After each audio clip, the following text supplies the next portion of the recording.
Have you ever had that dream where you're back in school and you're naked? Do you remember the shame, the helpless frustration of that dream? When I was growing up, that dream was my life. Not that I went to school naked, but the shame, the frustration, the sense that everybody was against me, that was real for me. I was 7 years old, and I felt like my school was a battleground where everybody else was on the opposite army.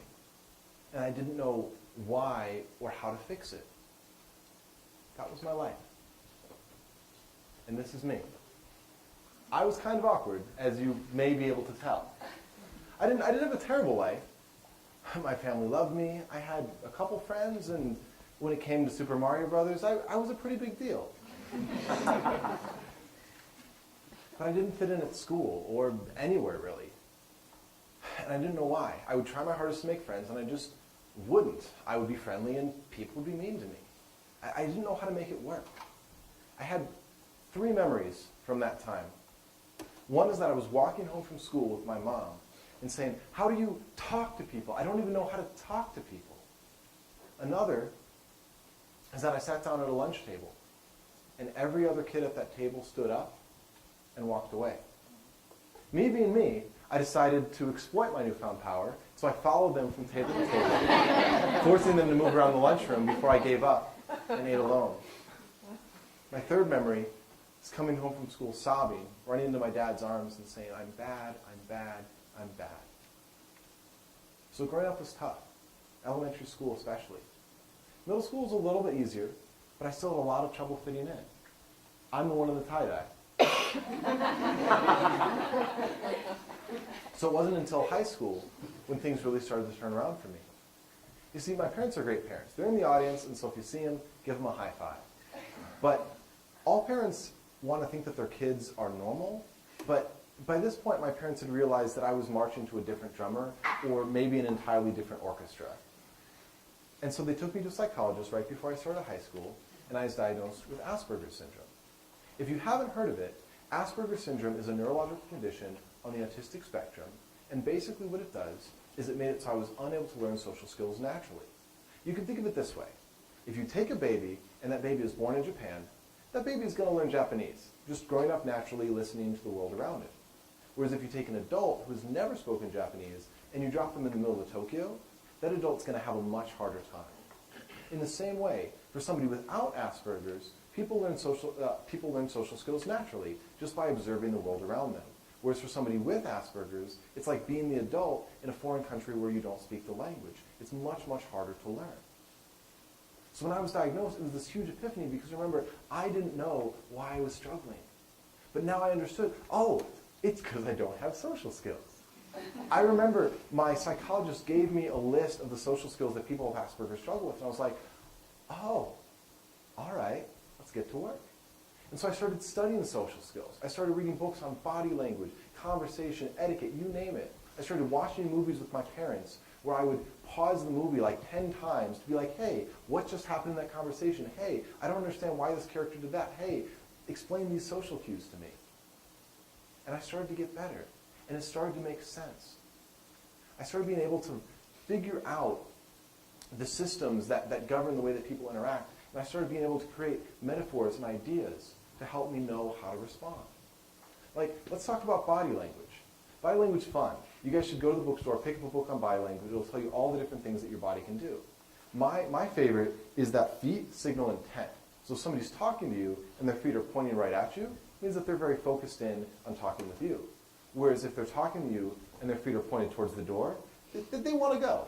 And so you should probably let them end the conversation. But body language is also difficult because there's so many different signals that mean so many different things.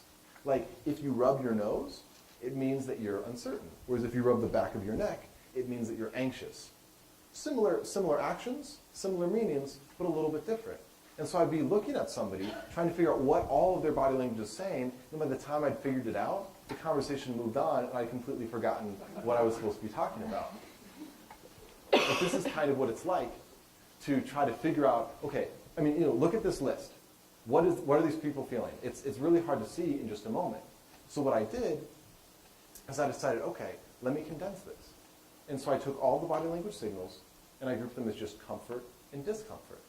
So I decided, all right, I don't need to remember if rubbing your nose means uncertainty or anxiety or indigestion or whatever. I just need to know that it means that you're not totally comfortable and maybe something's wrong. And then I can take that and I can try to figure out what's wrong so I can fix it. So if I'm talking to you and I notice that you start giving off body language signals of discomfort, I can say, all right, let me look at the conversation, let me look at the environment, let me see if there's something that I can fix here. Remember, before, people would get upset with me and I wouldn't know why. I would just be talking to somebody and I think this conversation is going great. And then they would blow up because I missed all of the signals. Now I could start to see what was happening and start to adapt. But I still have to learn how to have conversation. And conversation is tough because there's a lot of conversation books out there, but they all sort of just talk about conversation tips and tricks, which is not very helpful. It's kind of like if you wanted to learn how to play baseball, and all of the books that you read just told you, well, keep your eye on the ball. That's not the rules of the game. You're not going to know how to play. And so I did a lot of study, a lot of practice, a lot of thinking it through, and I figured out the secret to conversation. Are you ready for it? It's ready to write it down or tweet it or whatever. Conversation is a sandwich. Specifically, conversation is like making a sandwich with a friend, where you add an ingredient, and then you pass the sandwich to them. They add an ingredient, they pass the sandwich back to you. I know that you guys probably don't tag team your sandwich creation, but it's a metaphor, so work with me. Because this is the way that conversation is supposed to work.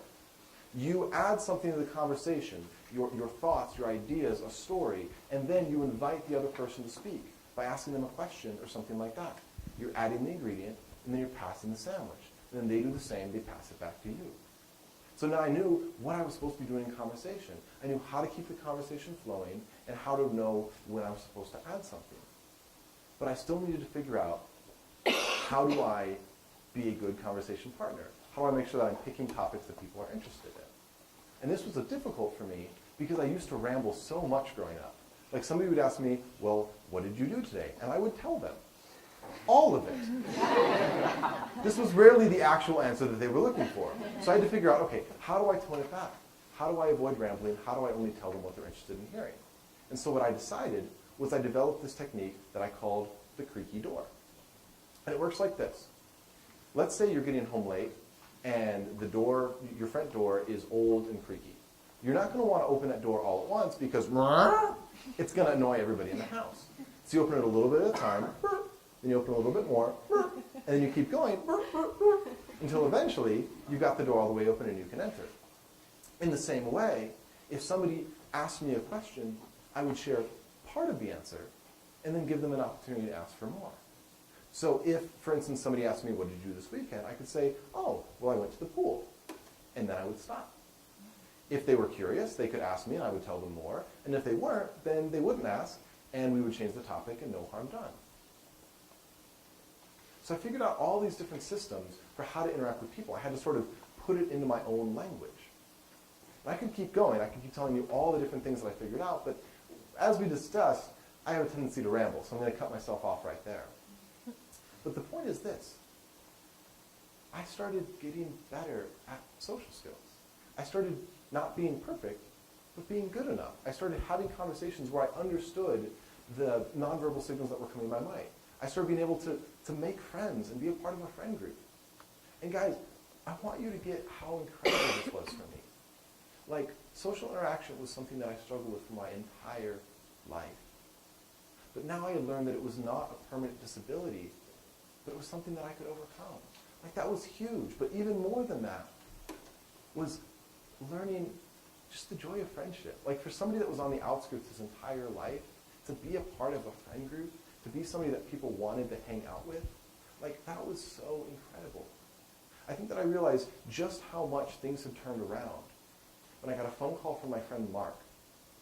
And he said, Daniel, let's get the group together to hang out this week. And I said, okay, sounds like a good idea. And then there was sort of like this long pause. And he said, so you're going to organize it, right? I had somehow moved from social outcast to party planner. And guys, to be somebody with Asperger's that learns social skills, I mean, you could think about that like a kid that has terrible eyesight getting glasses for the first time. But to experience the joy of friendship after a lifetime on the outskirts, that's like giving the kid glasses and then taking him to the Louvre. And so, Spider-Man's Uncle Ben says that with great power comes great responsibility. I know it's a TEDxUniversity event, so we're going to have some highbrow citations here. So with great power comes great responsibility. And so if I had the power to open the door to this new world of friendship and acceptance, then I also have the responsibility to do that for others. So what I did was simple. I started looking for the kids that used to be like me. I started looking for the kids that were weird, that were different, that just didn't quite fit in. And I made friends with them. And what I found is that those kids were the most incredible friends I had. And I think it was their time on the outskirts that made them so incredible. Like, our culture has this weird thing where it thinks that pain isn't normal, where it thinks that the default state of humanity is just to be happy all the time.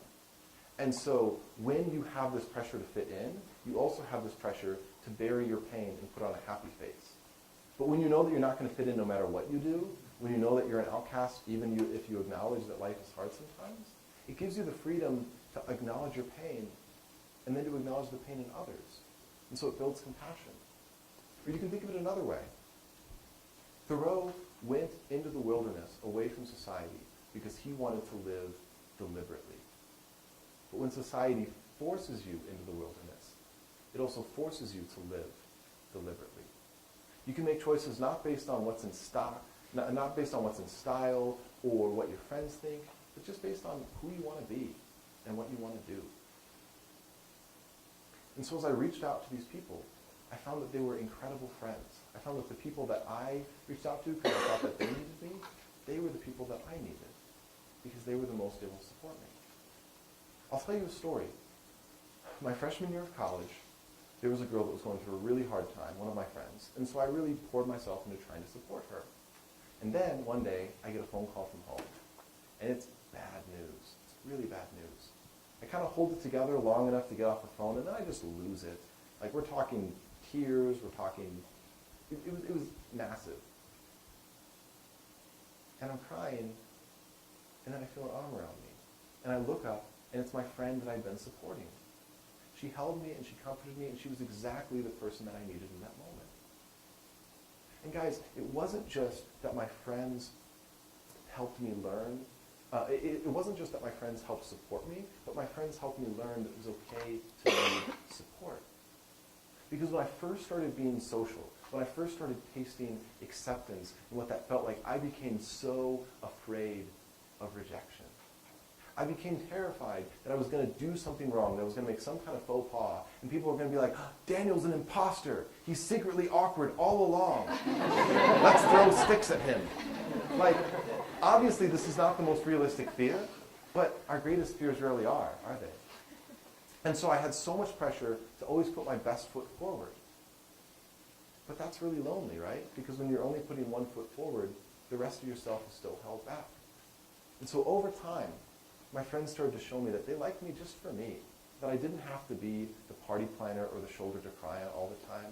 Like, it was okay to just be Daniel, even if Daniel was awkward. Like, this is Sam, who I dated in college.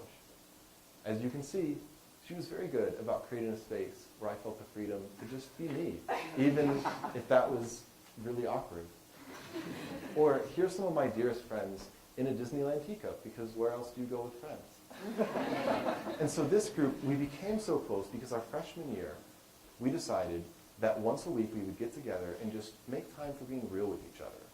That time looked different every week. Sometimes we would discuss a topic, sometimes we would play a game, sometimes we would just hang out and enjoy each other. But the only rule was that we had to bring our real self to that hour. And so I brought real Dan week after week, and I was met with acceptance week after week, even when real Dan was pretty awkward. And so over time, my friends helped me realize that it was cool that I could be Super Dan the social man. It was cool that I learned these social skills and stuff. But I didn't have to be Super Dan the social Dan all the time. Like, it was enough to just be me.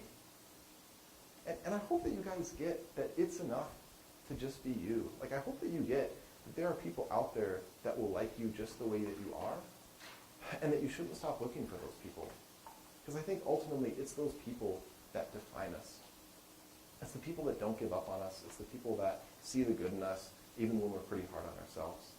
Like the proverb says that it takes a village to raise a child, but really, we need a village around us every day of our lives. My story is the story of a village. It's not the story of me. It's the story of the support that I received early on from my family when I was struggling so much. It's the story of the friends that encouraged me so I could encourage somebody else. It's the story of the kind words that I got that I could pass on. Ultimately, it's the story of the idea that everybody deserves a place where they belong. Like, when I was 7 years old, I ate in the cafeteria alone because nobody else wanted to sit with me. If I tried to sit with them, they would leave. I think it's safe to say that nobody else in that cafeteria saw any value in me. But I think it's also safe to say that the people in my life that did see value in me were the reason why I was able to get to where I was today. Like, I mean, I don't want to brag, but I run a website about social skills that's been visited over 250,000 times. The news has done a story on me, and I'm kind of giving a TEDx talk about my life right now. I think it's safe to say that there was value in me, for sure. But I realized that because of the people in my life that let me know. And I realized that I couldn't have done it alone. And guys, the point of my talk is really simple, and it's this. Nobody deserves to be alone, and nobody can really make it alone. So if you are alone, reach out to people. Let people know. And if you see somebody else that's alone, be their friend. When I was 7 years old, sitting alone in that cafeteria, I was desperate for somebody to come up to me. I was desperate for somebody to sit down at my table and let me know that I was worth being friends with. If you had been in that cafeteria with me, if you had seen the kid eating lunch by himself every day, would you have been the one to sit down next to me? And if your answer is yes, then could you be the one that would sit down next to somebody today that's in just as much a need of a friend as I was then? Like, could you be the one that would see somebody that everybody else has rejected and say, I can accept that person? Would you be the one that sees somebody that might be awkward or weird or different and be able to say, you know what, they might make a really cool friend? And then could you be friends with them? Could you sit down next to them and ask their name? Could you listen to their story and become a part of it? I promise you that if you do, you just might find that they become an incredible part of your